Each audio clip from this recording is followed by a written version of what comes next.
பண்டிகை காலம் வந்துருச்சுனாலே நம்ம எல்லாரோட வீட்லேயுமே மேண்டட்ரியாக கண்டிப்பாக இருக்கக்கூடிய ஒரு ஐட்டம் என்னன்னா குலாப் ஜாமுன் தான். ஏன்னா அது எல்லாரோட ஃபேவரட்டும் கூட. இருக்கிறதுலே ரொம்ப ஈஸியான ஒரு ஸ்வீட்னா குலாப் ஜாமுன் செய்கிறது தான். ஆனால் அது ரொம்ப பர்ஃபெக்டாக செய்யணும். இதில் என்ன பெரிய கஷ்டம் இருக்குது? பேக்கெட்டுக்கு பின்னாடி இருக்கிற இன்ஸ்ட்ரக்ஷன்ஸை படித்தாலே சூப்பராக செஞ்சிடலாம் அப்படின்னு நிறைய பேர் நினச்சிட்ருப்பீங்க. ஆனால் அதுவே நிறைய பேருக்கு ஃப்ளாப்பும் ஆகிருக்கு தானே.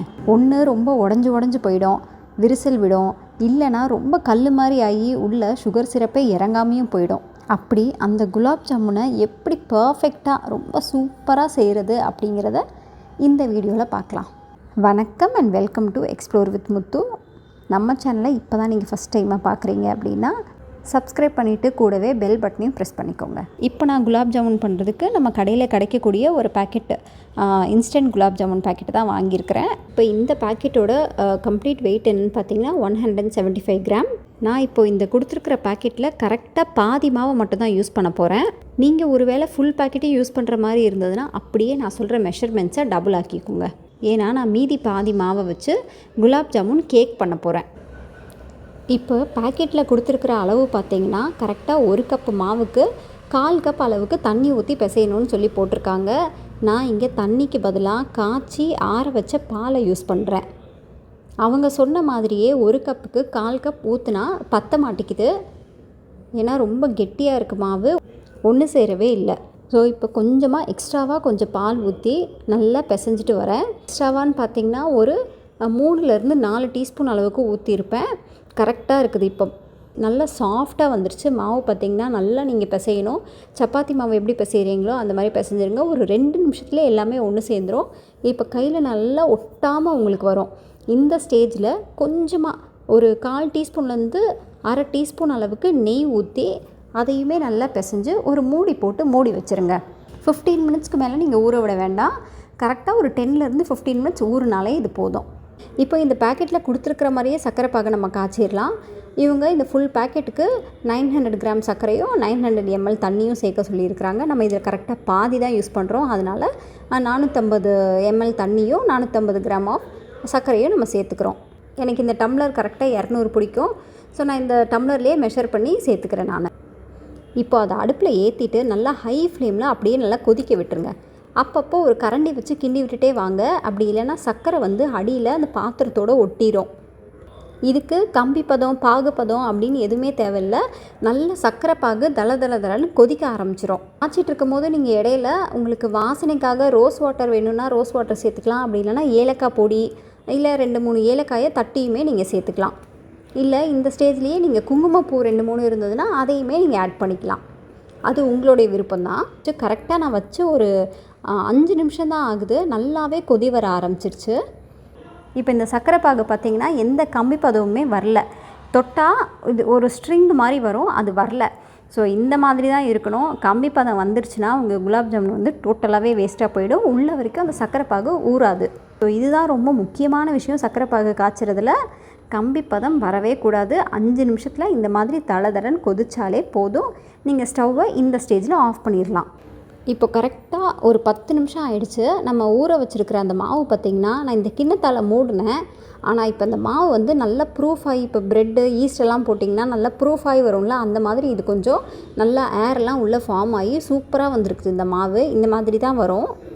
இந்த மாதிரி உங்களுக்கு வரும்போது தான் நல்லா அந்த குலாப் ஜாமுனுக்குள்ளே அந்த பாகு எல்லாமே இறங்குறதுக்கு வசதியாக இருக்கும். ரொம்ப சாஃப்டாக கிடைக்கும் உங்களுக்கு.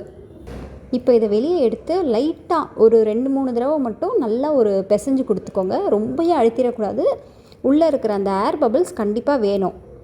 கொஞ்சமாக நெய் சேர்த்து கையில் நெய்யை தொட்டு நல்லா சின்னதாக நான் கரெக்டாக இந்த கோலி குண்டு சைஸ் அளவுக்கு தான் நான் உருண்டை பிடிக்கிறேன். எல்லா உருண்டையுமே ஒரே சைஸில் இருக்கிற மாதிரி பார்த்துக்கோங்க. நீங்கள் இந்த மாதிரி பால்ஸ் பண்ணிகிட்டு இருக்கும்போது உங்களுக்கு அதில் வெடிப்பே வரக்கூடாது. வெடிப்பு வந்ததுன்னா நீங்கள் எண்ணெயில் போட்டு ஃப்ரை பண்ணும்போது அது அப்படியே கிராக்ஸ் விழுந்து உடையிறதுக்கு வாய்ப்பு இருக்குது. நல்லா உங்களுடைய உள்ளங்கையில் அந்த உருண்டைகளை வச்சு லைட்டாக ஒரு ப்ரெஸ் கொடுத்து இந்த மாதிரி உருட்டும் போது உங்களுக்கு கிராக் வரதுக்கு வாய்ப்பே கிடையாது. இன்னொரு முக்கியமான விஷயம், மாவு கரெக்டான பதத்தில் இருக்கணும். ரொம்பையும் குளக்குளன்னு தண்ணி மாதிரி ஆகிடக்கூடாது, ரொம்பையும் கெட்டியாகவும் இருக்கக்கூடாது. கரெக்டாக இந்த மாதிரி தொட்டால் சாஃப்டாக இருக்கிற மாதிரி இருந்ததுன்னா உங்களுக்கு பர்ஃபெக்டான குலாப் ஜாமுன் வந்துடும். இப்போ எல்லா உருண்டையும் உருட்டி முடிச்சாச்சு. இப்போ அந்த மீதம் இருக்கிற நெய்யில் எல்லாமே அப்படியே கோட் பண்ணுற மாதிரி கோட் பண்ணி வச்சிடுறேன். ஏன்னா உங்களுக்கு எடுக்கிறதுக்கு ஈஸியாக இருக்கும், ஒன்றோட ஒரு உருண்டை ஒட்டாமல் இருக்கும். அதனால நான் இந்த மாதிரி வச்சுக்கிறேன். இப்போ இந்த ஜாமுன் எல்லாத்தையும் பொரிக்கிறதுக்காக நான் ஆயில் தான் சேர்த்துக்கிறேன். உங்களுக்கு விருப்பப்பட்டால் கம்ப்ளீட்டாக ஃபுல்லாகவே நெய்யும் நீங்கள் ஆட் பண்ணிக்கலாம். நான் ஒரு சின்ன கடாய் எடுத்துக்கிறேன். ஏன்னா ஆயில் வேஸ்ட் ஆகக்கூடாது அப்படிங்கிறனால சின்ன கடாயில் கொஞ்சமாக எண்ணெய் விட்டு 2லேருந்து 3 டீஸ்பூன் அளவுக்கு நான் நெய் சேர்த்துக்கிறேன். எண்ணெய் வாசனை இல்லாத எண்ணெயாக மட்டும்தான் இருக்கணும். கடலெண்ணெயோ இல்லை வேறு ஏதாவது நல்லெண்ணெய் அந்த மாதிரிலாம் சேர்க்கக்கூடாது. ஒரு சன்ஃப்ளவர் ஆயில் அப்படி இல்லைனா அந்த ரைஸ் பிரான் ஆயில் இந்த மாதிரி எண்ணெயெல்லாம் நீங்கள் யூஸ் பண்ணும்போது அந்த எண்ணெயில் வாசனை இருக்காது. எண்ணெய் நல்லா காஞ்சிருச்சு. இப்போ அடுப்பை நான் மீடியமுக்கும் லோக்கும் இடையில வச்சுக்கிறேன். அதாவது ரொம்பவும் ஸ்லோவாக இருக்கக்கூடாது, மீடியமாகவும் இருக்கக்கூடாது, அதுக்கு இடைப்பட்ட ஒரு இதில் வச்சுக்கிறேன். இப்போ எண்ணெய்லாம் காஞ்சதுக்கப்புறமா நான் இந்த பால்ஸ் எல்லாத்தையுமே உள்ளே ஒன்று ஒன்றா சேர்த்துக்கிறேன். நான் ஒரு 10 பால்ஸாக சேர்த்துக்கிறேன், சின்ன கடாயாக இருக்கிறனால. நீங்கள் ஒரு வேளை பெரிய கடாயை வைக்கிறீங்க அப்படின்னா மொத்தமாக கூட சேர்த்துக்கலாம். பால்ஸை போட்ட உடனேவே நீங்கள் கரண்டியை விட்டுறக்கூடாது, உடையிறதுக்கு வாய்ப்பு இருக்குது. லைட்டாக அது ப்ரௌன் ஆக ஸ்டார்ட் பண்ணும்போது அப்படியே திருப்பி விட்டுக்கிட்டே இருங்க. அப்போ தான் ஒரு சைடு ஃபுல்லாக கருகாமல் எல்லா சைடுமே ஈவனாக அப்படியே குக் ஆகும். நல்லா அந்த பால்ஸ் எல்லாமே உள்ள வரைக்கும் நல்லா வெந்துருச்சு அப்படின்னா அந்த வெளியே இருக்கிற நுரை எல்லாமே கம்மியாக ஸ்டார்ட் ஆகும். ஸோ அப்படி கம்மியாகி வெளியே அந்த கலருமே நம்மளுக்கு கிடச்ச உடனே நீங்கள் அதை தனியாக எடுத்து வடித்து வச்சிடலாம். நான் எண்ணெயெல்லாம் வடிகிறதுக்காக இந்த மாதிரி ஒரு கரண்டியில் வடித்து வச்சிடுறேன். இன்னொரு முக்கியமான ஸ்டெப் என்ன அப்படின்னா, குலாப் ஜாமுனை பொரித்த உடனேவே சர்க்கரை பாகில் போட்டுறக்கூடாது. அதனால் நீங்கள் இந்த மாதிரி எடுத்து வச்சுட்டு அடுத்த பேட்ச் ஆஃப் குலாப் ஜாமுனையும் பொரிச்சிருங்க. பொரிச்சதுக்கப்புறமா நம்ம ஆல்ரெடி போட்டு வச்சுருந்த குலாப் ஜாமுன் எல்லாமே கொஞ்சம் சூடு தணிஞ்சிருக்கும். கையில் எடுக்கிற அளவுக்கு சூடு இருக்கிற மாதிரி பார்த்துக்கோங்க. ஸோ அந்த மாதிரி ஸ்டேஜில் தான் நீங்கள் அதை சர்க்கரை பாகில் சேர்க்கணும். சர்க்கரை பாகுமே ரொம்ப சூடாக இருக்கக்கூடாது, இந்த வெதுன்னு சொல்லுவோம் இல்லையா, அந்த மாதிரி ஸ்டேஜில் தான் இருக்கணும். இன்னொன்று, சர்க்கரை பாகை ரொம்ப அகலமான பாத்திரத்தில் ஊற்றி வைங்க. இப்போ நீங்கள் எல்லா ஜாமுனையும் பொரித்து உள்ளே போடும்போது அது ஒன்றோட ஒன்று ஒட்டாமல் இருக்கணும். அப்போ தான் அந்த குலாப் ஜாமுன் எல்லாமே நல்லா உப்பி பெருசாக வரும். இப்போ நீங்கள் இந்த ஜாமுன்லாம் பொரிக்கும் போதே தெரிஞ்சிருக்கும், பால்ஸ் எல்லாமே கொஞ்சம் பெருசாக இருக்கும். இன்னும் நீங்கள் சர்க்கரை பாகில் போடும்போது அதை விட ஒரு சுத்து நல்லா பெருசாகவே வரும். இப்போ அதே மாதிரியே ஒவ்வொரு பேட்சாக பொரித்து சர்க்கரை பாகுலையும் ஆறுனதுக்கப்புறமா எடுத்து போட்டாச்சு. சர்க்கரை பாகை உடனே மூடி வச்சிடக்கூடாது அந்த பாத்திரத்தை. ஏன்னா ஆல்ரெடி சூடாக இருக்கும், பாகுமே சூடாக இருக்கும், ஜாமுன்ஸுமே சூடாக இருக்கும்.